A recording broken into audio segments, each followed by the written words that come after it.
lang sa panahon ng latest news. Diyan sa itong linyang Pag-asa Mactan, pinagi ni Sir Joseph Marlas. Sir Joseph, mayong adlawng Sabado.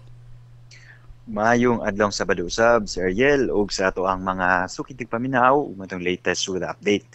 Kining habagat o southwest monsoon may weather system nga padayong nakaapekto sa ato ang nasod. Labi na sa kasadpan nga bahin sa Southern Luzon, Visayas ug sa Mindanao. Gawas ning habagat, wala gyud tay gibantayan pa karon nga LPU bagyo sud o duol sa ato ang PR. Apan natay mga cloud clusters layo ug silangan nga bahin sa Mindanao nani gawas sa ato ang PR. Ug so far sa ato ang monitoring, posible ning mamahimong usa ka LPA o low pressure area sa mosunod na mga adlaw. Apan pagkaron wala ni epekto sa ato ang nasod maong continuous monitoring ta aning nisutan ng mga cloud clusters. Maong karong adlawng Sabado tungod aning habagat ang Western Visayas area makasinati ani madag-umon nga kalangitan ug nay mga katag-katag na mga pagulan, pagpanugdog ug kilat.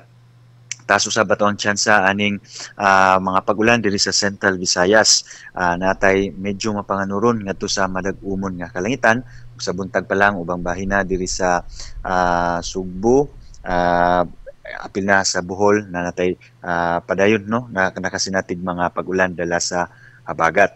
O karong adlawng weekend o karong adlawng Sabado magdala tag payong panangga ani mga pagulan ug magbantay ta sa mga posibleng pagbaha o pagdahili sa yuta. Ang nahibiling bahin sa Kabisayaan diri sa may Eastern Visayas area, generally fair weather condition naman sinati, masayag na tempo sa panahon ug nagyapay tsansa ni mga patak-patak na mga pagulan dala sa localized thunderstorms. Kaimtang sa tuang hangin o kadagatan, wala tay gale warning. Ang tibok Visayas adunay hinay ngadto sa kasarangan nga hangin nga gikan sa habagatang kasadpan ngadto na sa habagatang silangan. O gatong kadagatan ay malinawon ngadto sa kasarangan nga mga pagbalod luwas sa pagbiyahe sa tong kadagatan, luwas lang kung naay mga offshore thunderstorms. Kaimtang sa ato ang at sa Cebu ato ang dagat mohunas ni sa alas 8:33 sa buntag nga nagimabon nga 0.5 meters ug motaob sa alas 2:44 sa hapon nga nagilawmon nga 1.2 meters. Ato ang temperatura 26 up to 30 degrees Celsius. Atong haring adlaw musubang ni karong alas 5:30 sa buntag. Ug mga tong latest diri sa buotan sa Pag-asa Mactan, Visayas do Este, it's Joseph Merlas. Mayong buntag. Happy weekend. Salamat Sir Joseph. Happy weekend sa Pag-asa Mactan. Welcome, sir. Okay, good morning. Okay, sir.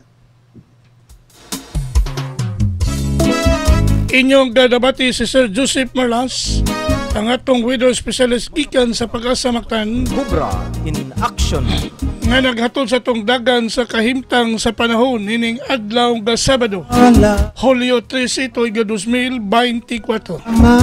Salamat ni Sir Joseph Marlas og mayong buntag sa Pag-asa Mactan. Latest news, balik-balikan sa TV station.